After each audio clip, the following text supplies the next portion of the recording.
Hello everyone and welcome back to my channel. So my name's Katie and today I'm very excited because we're doing the most exciting video of the year, and that is the mid-year book Freakout tag. So I'm very excited for this one. I just said the word exciting about 3 times in a row. But yes, I can't think of another word for excited. I'm very thrilled to be doing this video today. Yeah, because I really enjoyed doing it last year and it's always one of my favourite ones to like watch and see everyone's like thoughts so far on the books they've read. So I have a few like caveats for the questions. So it was really hard to like pick like a top book and everything. So a lot of the books that I would like pick as my like top 10 books so far of the year, I've included in like different categories. So like my favourite book I've read is like just one of my favourites, like, and I mentioned other favourites also throughout the video, so just bear that in mind. But yeah, so let's just get started, and I will leave the questions in the description as well if you want to do this too, because you are all tagged. Okay, so the first question is the best book you've read so far in 2021. So for me, the one I picked, because I hadn't picked it for any other category, and that is The Master of Gin by P. Jelly Clark, and I just love this one. There's something so sort of special about it. It just feels very like a classic kind of murder mystery, but it's also like a fantasy twist. And it's set in this like alternative Cairo in the 1910s, and there's sort of magic everywhere, like the gin and all that kind of mythology. And we're following Fatma, who works for the like Ministry of Special Investigations, so she like looks into crimes that have got some kind of supernatural origin to them. And basically one day this kind of brotherhood all get murdered by this mysterious figure who's claiming to be this like recoming of this old historical figure. So Fatma's basically trying to solve what's happened and also solve like who this imposter is. But yeah, it's just really good. I love all the like character dynamics. Like there's this little trio of women who's just women who I really love, and just the writing is so beautiful. Like P. Jelly Clark's writing is so good. I love it. Yeah, there's a sapphic relationship, which I love, and yeah, it's just a really great book. So and it's out now, so I would highly encourage everyone to read it, and I'm sure you're sick of me screaming about it, but please go and read it. So next is the best sequel you've read in 2021. So I couldn't pick one for this, so I've had to pick 3. So the first one is A Desolation Called Peace by Arcady Martin, and I really love this one. This is a sequel to A Memory Called Empire, and this one just got so good, and there's like more development on the relationship. There's also a sapphic relationship. There's space kittens, which was so cute. And yeah, it's kind of, this one follows a bit of a first contact storyline, and we're kind of like on the edge of the galaxy, and they're trying to like communicate with this other species. So it's very interesting, and again we're following Mickey and some other POVs as well, which is really cool. And she's just kind of navigating her like new post and her new relationship with 3 Seagrass. And yeah, and I also liked getting the extra POVs as well, because we have 9 Hibiscus, who's like a military commander, and she's sort of in charge of the fleet. And then also a Antidote, who is the sort of heir to the Emperor, and he's quite young, he's about 8 or 10. Something, but I also really liked his storyline. And also I love 19 Ats, who's like the Emperor, and she is just MILF. But yeah, so there's a lot I love about this one, and I'm just excited to see. I don't know if there'll be any more books in this series, but I'm definitely excited to see whatever Arcady Martin writes next. Also other sequels that I've read and loved. We had Accurate A.G. Brown, which is the final book in the Brown Sister series, which I just loved. We're following the youngest brown sister, Eve, and she's a bit sort of away with the fairies, and her parents are like, no, you have to hold down this job. So she goes and gets a job in a B&B with this very like strict, uptight owner called Jacob, and then they sort of have a bit of a relationship. Well, I mean, it's a romance, so obviously. But I just loved it so much. It's probably my favourite relationship out of all of them. I just love like, and the idea of like finding your person who you can just like be yourself around, and I just love it. And yeah, Talia Hibbert's a great writer.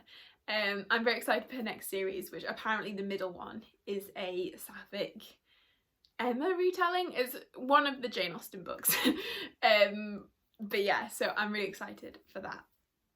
And then also, last one, we have The Dragon of Jinsayang, which is the final book in the Wolf of Oranyari series. I think the series title is The Bitch Queen Chronicles. Which I just loved this finale. I thought it was really great. I thought it tied like everything together. I really loved Tally, who's the main character, her like character arc throughout the book. I love getting some of the other characters which we haven't seen so much of in the previous books.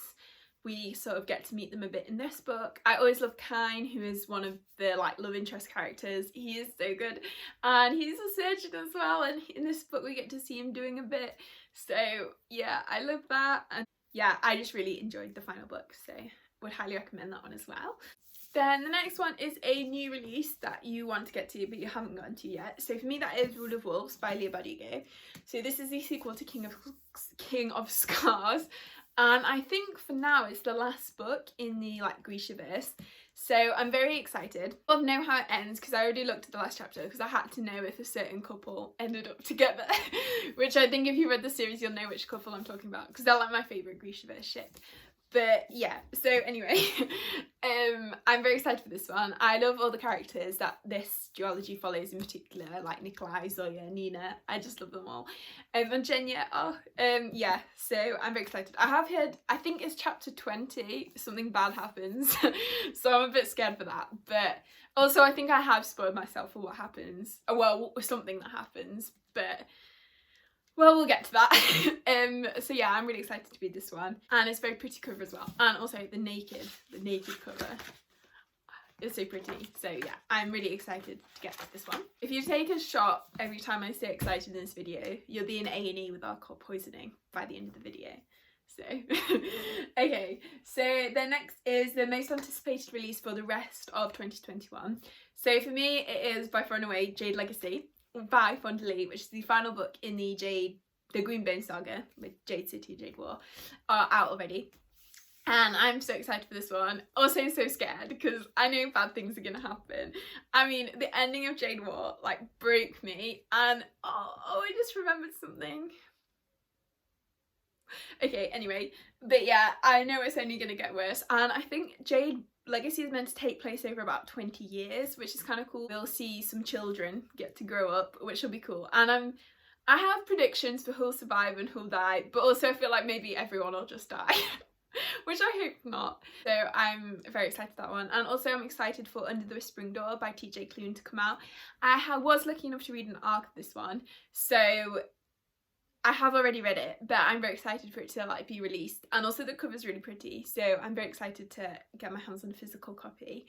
But yeah, I would really highly recommend this one. It's such a very like beautiful and contemplative book, and yeah, just exploring like grief and death, and I don't know, I just really like those themes. So yeah, I'm very excited for that one to come out as well, and more people to read it.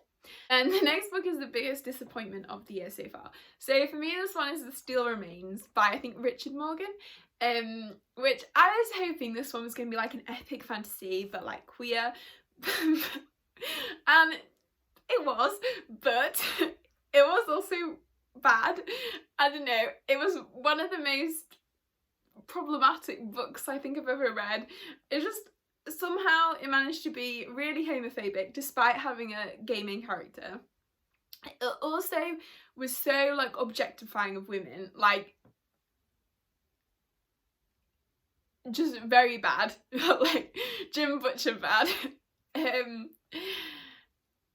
I guess plot just didn't really interest me enough to forgive those things. I don't know when I would forgive those things, but it was just bad, and there was some very interesting sex scenes, very weird.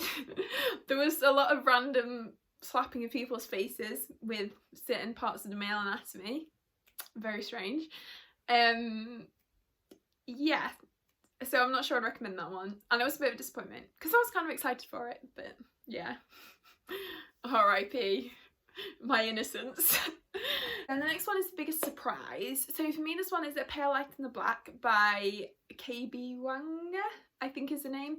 And I was just expecting to like this one. It's like a sci-fi, but I just loved it so much. So this is another one of my like favourites.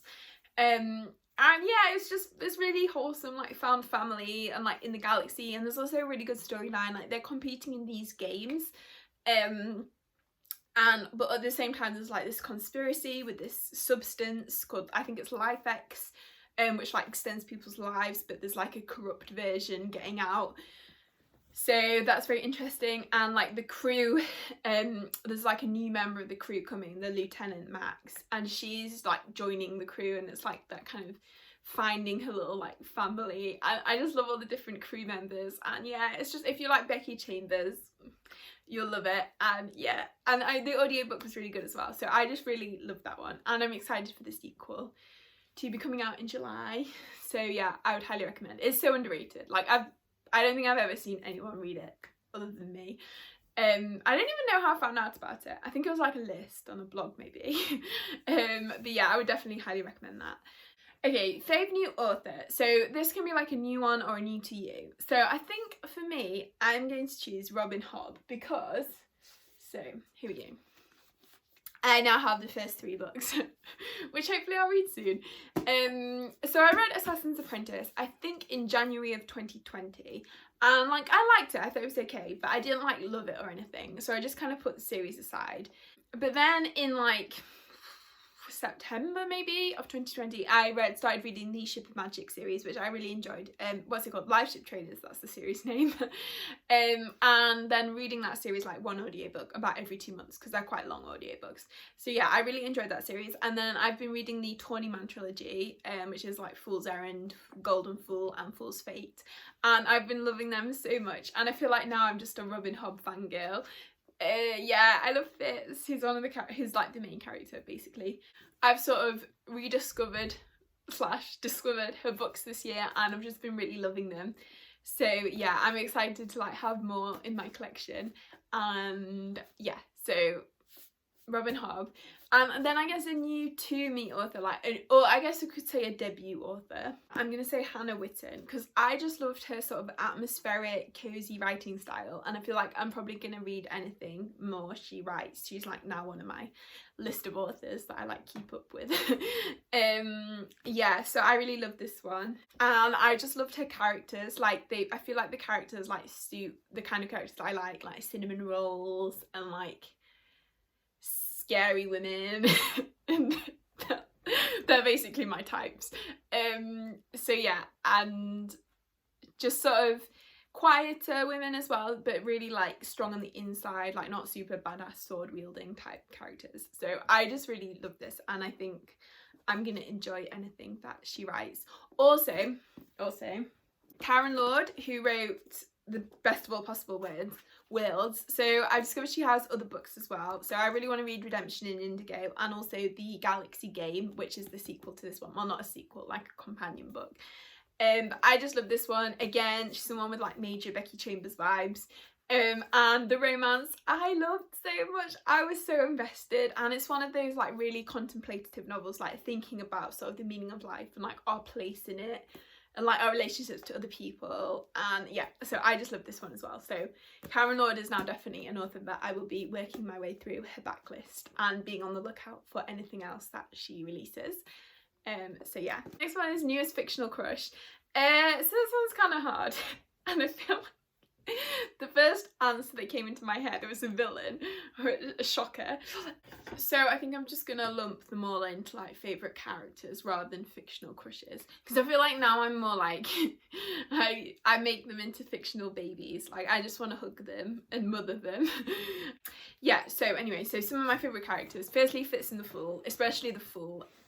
I love the Fool so much. That was the main reason why I went straight to the Tawny Man books without reading the Assassin's Apprentice books. Well, I have read Assassin's Apprentice, but I didn't realise the Fool is actually also in Royal Assassin and Assassin's Quest, and has quite a big role, so I am excited to go back and read them. But anyway, so yeah, I love the Fool. I love Fitz and the Fool's relationship. It's like that platonic soulmates, but there's so much angst and drama, and I just love it. So yeah, I love them. Sort of new, I mean obviously the Kieran, Janelle and Terry I love, but I already love them. But in The House of Always, which is the one that came out this year, a new character, Galen, who's Kieran's like younger brother kind of, I love him so much, and he's like just like this precious cinnamon roll, and I love his storyline in this book. And it's sort of almost like another like polyamorous relationship, but in a kind of a different way. So it's sort of like him and his wife are married, but they're both interested in like the opposite, well, same gender. So it's like male slash female solidarity. And yeah, so I just really like that. So yeah, I love Galen. He's so cute. And his wife, whose name I always forget, but I really love her. Oh, Shaloran. Yeah. Also, Sonera. I think it's Sonera. I love her as well. She's probably a crush. Oh, yeah. I just really like this series. So, yeah. Other characters that I love. So, Rocky from Project Hail Mary. I'm not going to say anything, but the most precious character ever to exist. I love them so much. Yeah. I would highly recommend reading Project Hail Mary. I loved it. And just Rocky. Okay, then the next one is a book that made you cry. So I've already talked about Robin Hood quite a bit, but Fool's Errand. Oh my gosh. I just felt my heart rip out at the end of that one. There's something that happens that just, oh, it's sad in a way, but it's just very emotional. And some of the lines that said, like, what always gets me, it like crying, because often I don't cry at like really sad moments. I'll cry at like really emotional moments, and like especially when characters like reunite or say goodbye, or like the ending of WandaVision when Wanda and Vision are like, we have said goodbye before, we'll say hello again. That made me sob. And it's moments like that.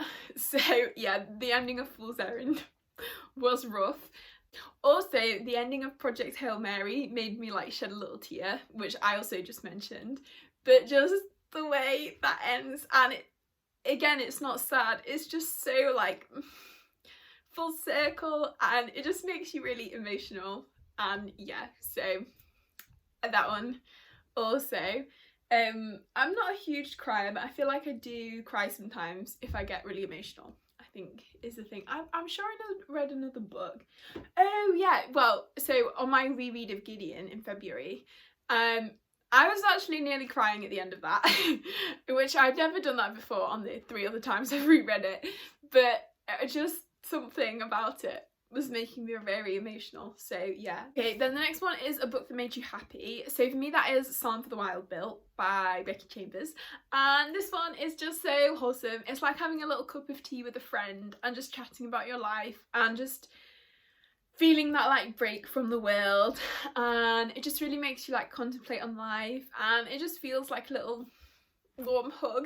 All her books feel like a warm hug, but this one especially, and it's so short, you can just like read it in like a couple of hours and just have this like break, and it's just so good. I would very highly recommend. And if you just feel a little bit lost in life, feel like it might help just gently nudge you in the right direction, I don't know, it's just a really great book, and it made me so happy to read, and just all the like warm fuzzies. Then next we have the most beautiful book. So I have 3 also for this one. And you'll see I like the colour purple. So, sorry, the first one is The Galaxy in the Ground Within. I always love the Wayfarers covers, but this one especially because it's purple. And also the end pages are so pretty. I love them. So yeah, I really like this one. And also I really like the font that gets used for all the Wayfarers books. So yeah, that one. And the US cover of Winter's Orbit, which I had to buy myself because even though I already have like 2 copies of the UK one, yeah, I just really love this one, like the moon and the sun and the like faces, and I don't know, I just really like this cover for some reason, and the colours, yeah.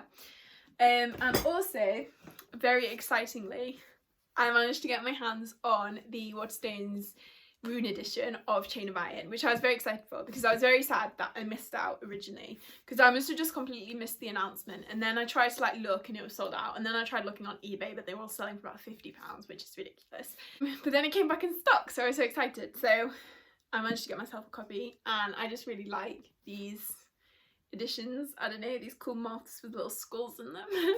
And I don't know if this one has, because the first one has like artwork all the way through. I just saw a piece there. Oh yeah, it's the same artwork that's in the other edition. But yeah, so I'm very excited to have this one for not much money. Yeah, so I also think this one's really beautiful. I'm just a sucker for shiny things, basically. Okay, then the next question is, what books do you need to read before the end of the year? So obviously I have a big TBR, so all of that basically. Oh god, I just thought of one. Hang on. Oh, it's not gonna come out because it's wedged in. But the book that shall not be named. I think I should really make myself read it before the end of the year. Also, Joe Abercrombie's books, more books by him. So I've read the first Law trilogy, but I also want to read Best Served Cold, which is a standalone. I think it's like a revenge story. And also the Age of Madness series. So the publishers kindly sent me The Trouble with Peace, and they said they might send me A Little Hatred as well. So hopefully, otherwise I'll listen to that on audio. But yeah, I'm excited for both of these because I sort of have mixed feelings on First Law, but I feel like I might really like these. And I think especially the Age of Madness books, I've heard really good things. Hopefully I enjoy them, and I'm excited to see what I think. More very chunky fantasy books to add to my TBR, but you know. So yeah, I really want to read both of these before the end of the year, and more of Robin Hobb's books. I want to try and, I think I can try and finish The Realm of the Endlings by the end of the year. Yeah, I'm very excited. Well, excited is probably the wrong word. Very curious to read the Rainwild Chronicles because I've heard nothing but bad things, and everyone says it's like the worst books they've ever read. But I'm like, can they really be that bad? But yeah, so I'm interested to see what I think of those. And then the final question is favourite book community members. So obviously I love everyone, and I'm so thankful for everyone's support and all the love I got on my channel. I'm so lucky, and it just brings me so much joy making videos and interacting with everyone. I know I'm a bit slow in the comments sometimes to reply to them, but I do try and get to them all eventually, even if it's like a month late. But yeah, I especially love my like close friends like Nicole, Rue, Tammy and Sophia, and just everyone else as well. So but yeah. So if you enjoyed the video, please give it a like and consider subscribing if you haven't already, and I hope you're all having a great day, and I will see you next time.